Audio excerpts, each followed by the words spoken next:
Welcome back dito sa channel natin. Andito tayo ngayon sa may SM Mega Mall. Update tayo dito sa ginagawa na bagong SM Mega Mall at sa busway station.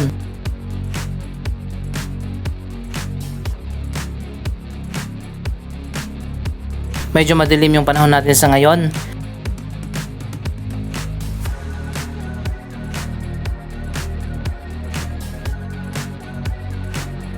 Ito na pala ang latest na progress. Inilalagay na yung glass.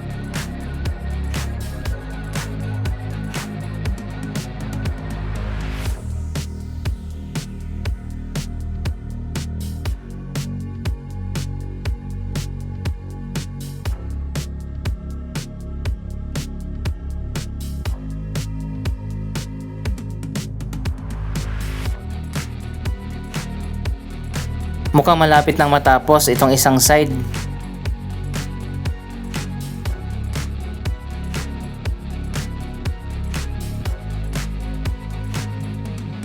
Iba pala ang ginawa nila dito, yung isang side muna yung tatapusin. Hindi katulad doon sa SM North at sa busway station na sabay ginawa yung magkabilang side.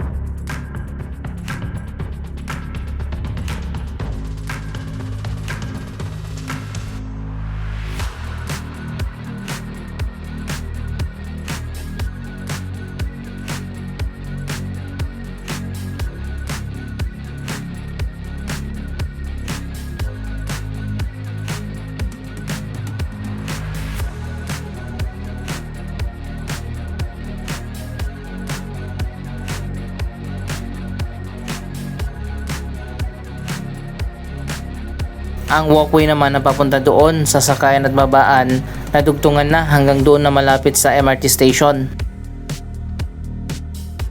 Dito naman sa kabila magkakaroon dyan ng hagdanan at escalator.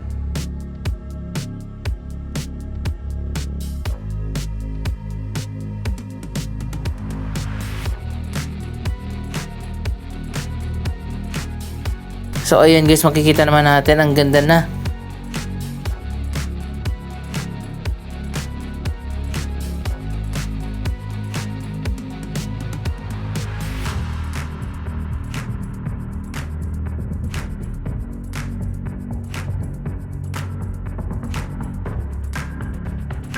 Parehas lang talaga yung design nito katulad doon sa SM North at sa busway station.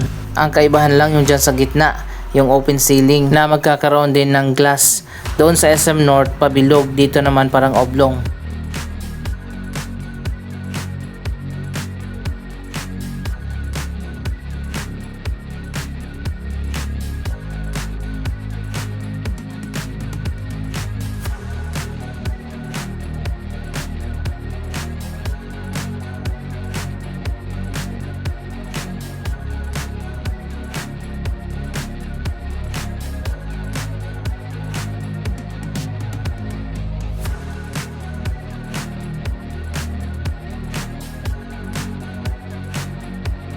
Ito naman yung para sa elevator.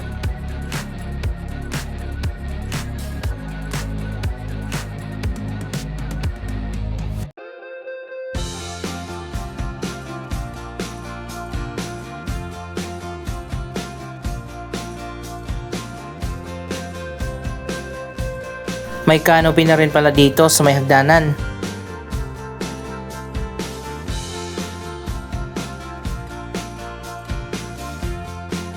Ayan, makikita naman natin ginagawa na rin yung hagdanan at escalator.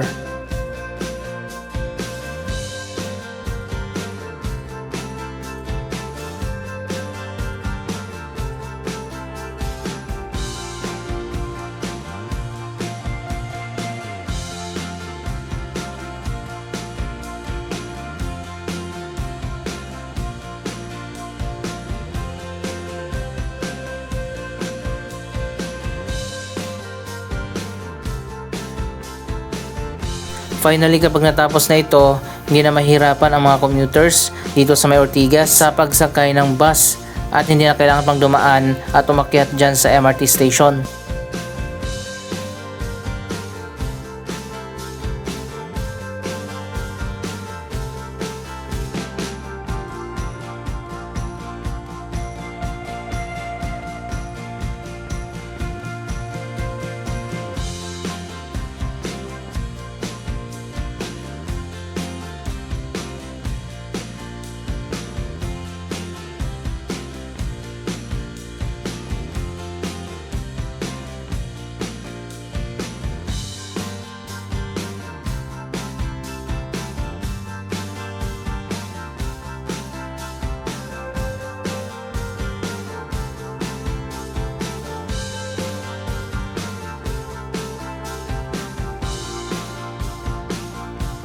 Wow, tingnan nyo naman, ang ganda na dito oh.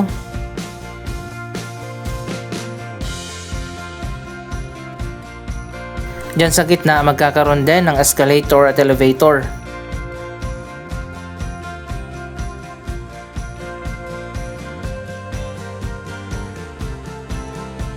Doon naman sa kabilang side, hindi pa natin alam kung kailan sisimulan. Siguro tatapusin muna talaga itong side na to.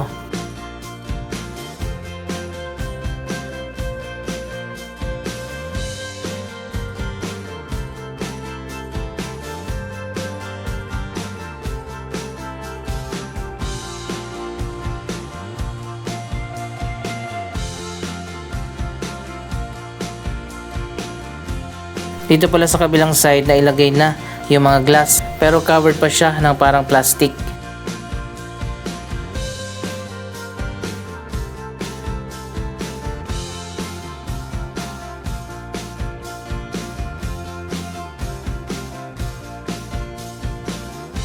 So ayan, tuloy-tuloy na talaga yung progress dito sa SM Mega Mall Busway Station.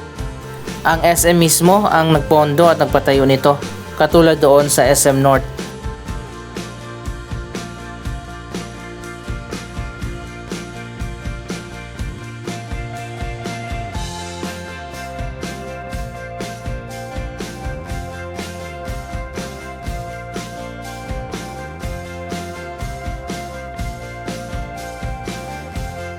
Celebrating 40 years na nga ang mga SM malls, at ngayong 2026 patuloy ang redevelopment ng SM Mega Mall. Magkakaroon nga dito ng Sky Garden. Ang kalahati ng Building A ay na-demolish na doon sa likod para tayuan ang bagong mall.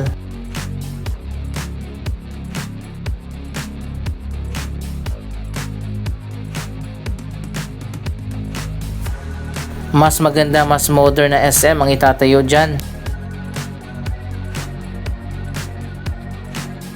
Mas malawak na hallway katulad nito at matataas na ceiling.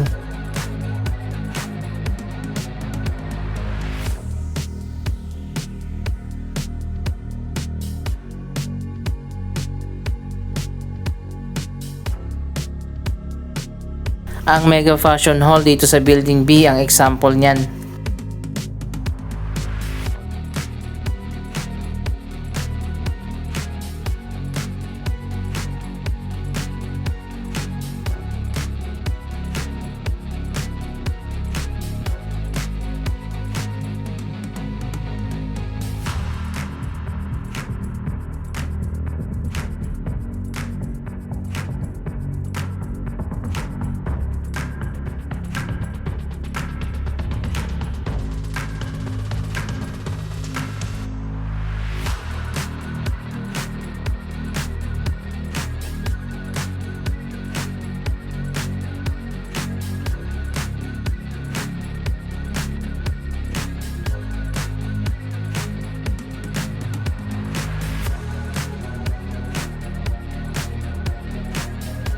Mas maganda pa dito yung gagawin nila, mas malawak din yung mga stores. At magkakaroon ng world class na atrium.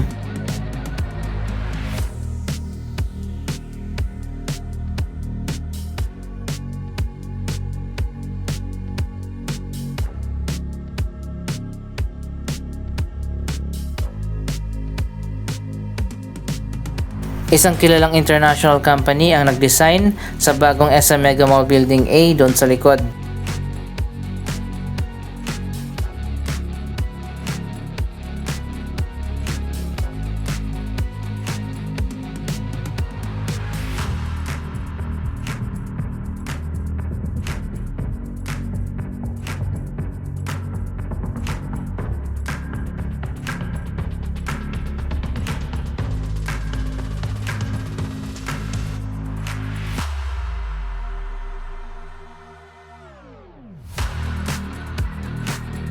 Patuloy ang redevelopment ng mga existing na SM malls at magtatayo ng mga bagong SM mall ngayong 2026 at sa mga susunod pa na mga taon.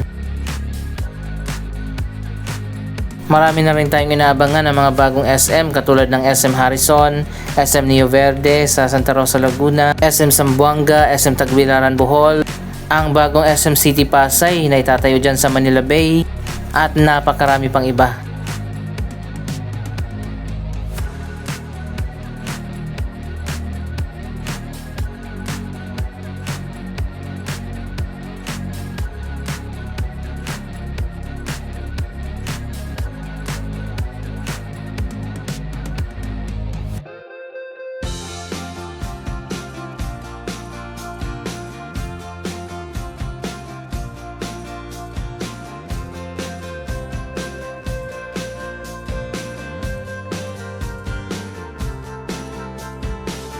Isa pang world class na mall ng SM ang The Podium. Dito lang din yan malapit sa SM Mega Mall sa likod.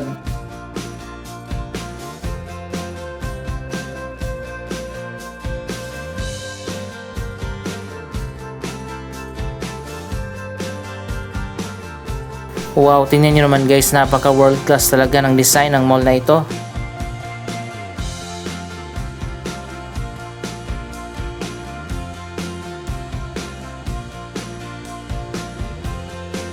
Dapat nga ganito na lang ang mga bagong SM na itatayo.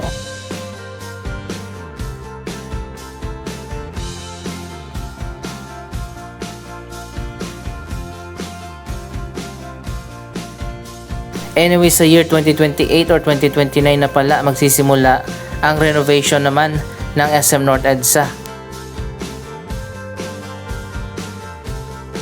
Napakaganda rin ang bagong design ng SM North. Sa ngayon pala ongoing na rin ang renovation dyan sa SM Ora sa BGC. May expansion na rin ang SM Marikina, abangan nyo dito sa channel.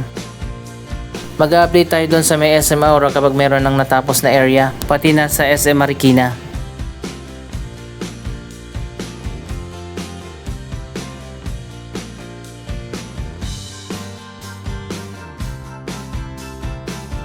May Sky Garden din dito sa taas ng The Podium.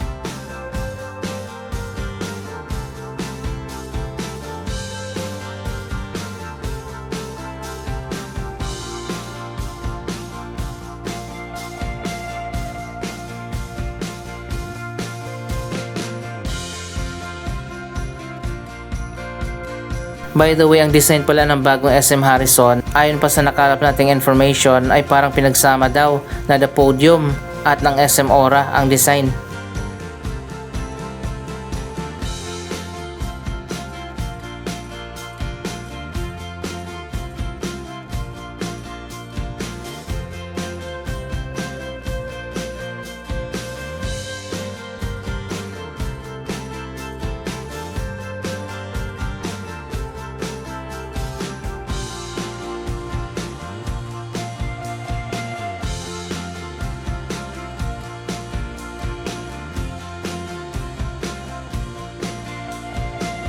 Nakaka-excite talaga itong mga bagong SM.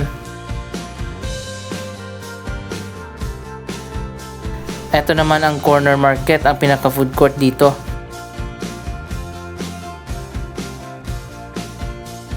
May overlooking view din, kitang-kita natin ang buong Ortigas Center.